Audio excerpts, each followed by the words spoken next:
What's up, everyone? Welcome back to Cat Talk. And I'm Cat. Y'all miss me, KT Tribe? Well, I'm back, and we about to have story time. Who are you talking about today, sis? Daniel in the Lion's Den? Did y'all hear about Daniel in the Lion's Den? No? I'll fill you in. Now, this is my intake on Daniel in the Lion's Den. Now, you can go look up the story yourself, and then you can get your own understanding about Daniel in the Lion's Den, but this is just my intake on it with my extra self and how I begin my messages out. You know?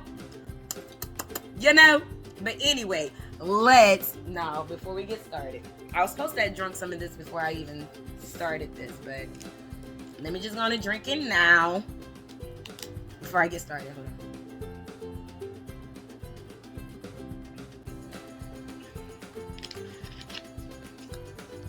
So sorry. I had a little in my throat.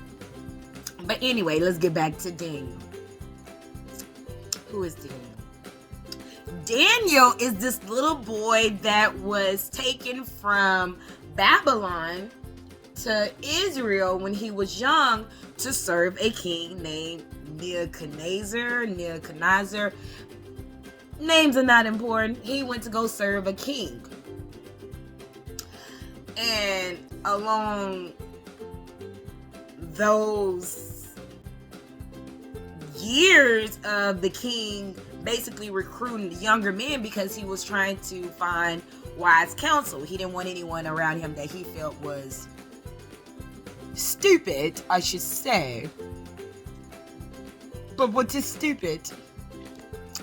I don't know. But the king didn't want nobody that he thought was stupid around him.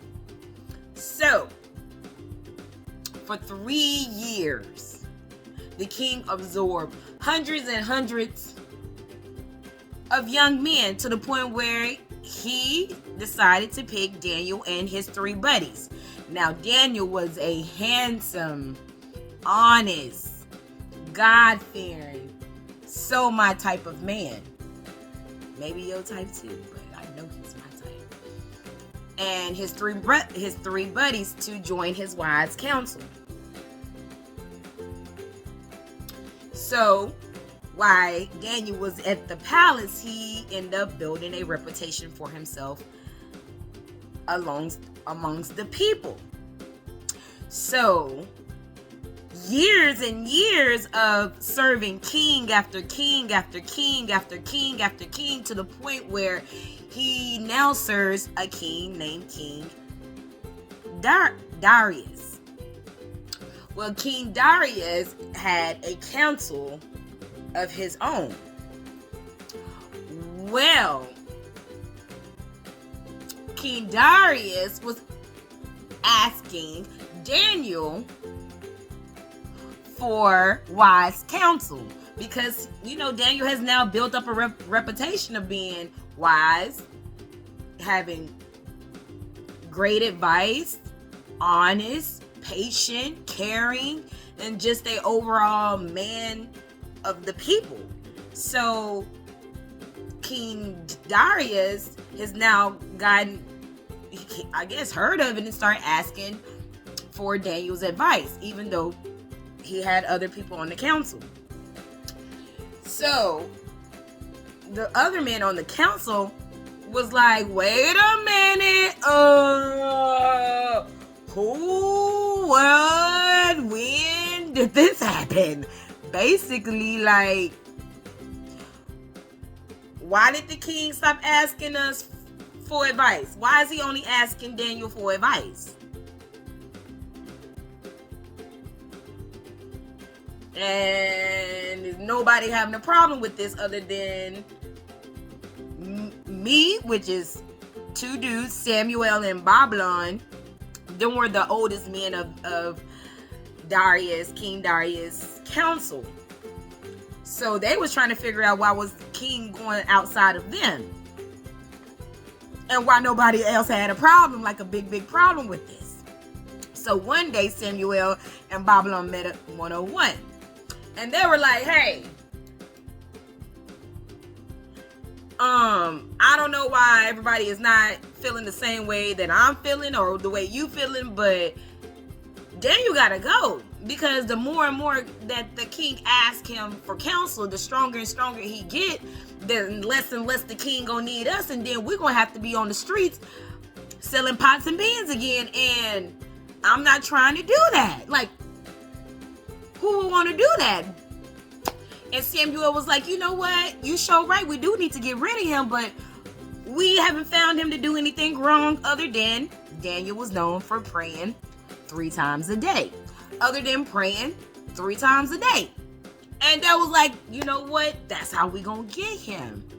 Because of all the wise counseling that Daniel was giving the previous kings throughout, decades and centuries, the kingdom had begun to thrive.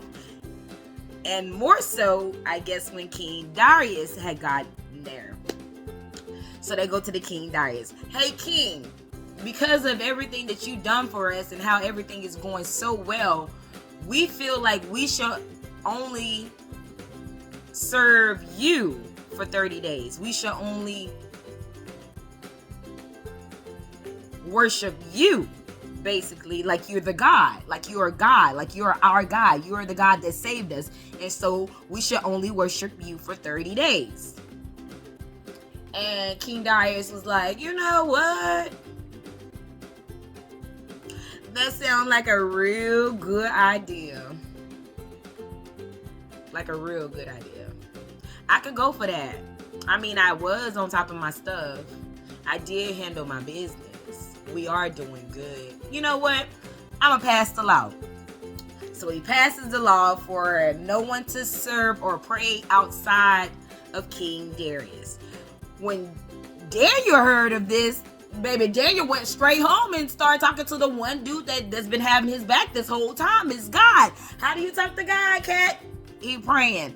And Samuel and baboon face behind, followed Daniel back to his house. And guess what they find Daniel doing? Praying. They're like, oh my God, Daniel, you are breaking the law. You need to come on because now you about to be thrown in the lion's den. So they take Daniel to the king. And the king was like, wait a minute. Wait a minute. Y'all tricked me. Y'all tricked me. But what can I do now? I already passed the law. So the king told Daniel, I hope the God that you serve will save you. So they threw Daniel in the lion's den. Baby, the king was so distraught, he went back to his kingdom and started fasting.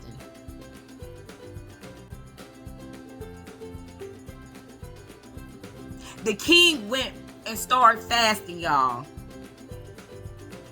So the 2 men that was trying to draw everybody away from the God that Daniel served actually drove them to him, because fasting is a part of the God that Daniel serves.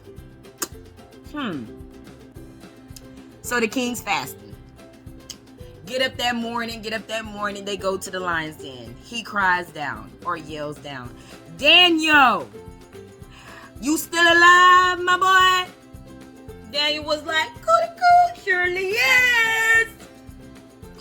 Cuckoo, I'm right here. Holding voices is all together, untouched, unscratched, on anything.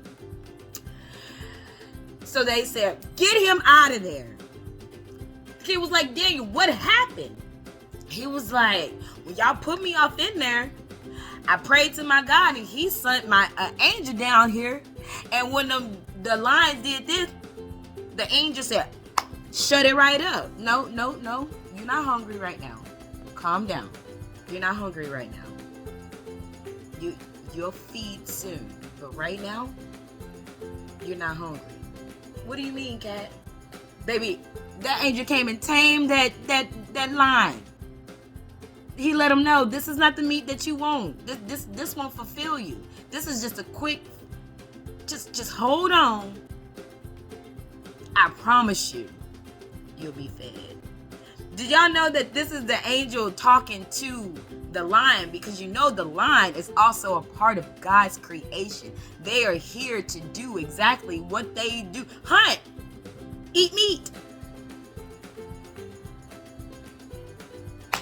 So, the angel just, calm down, baby. This is one of our own. This is one of our own. In due time, you'll sense someone that's not one of our own.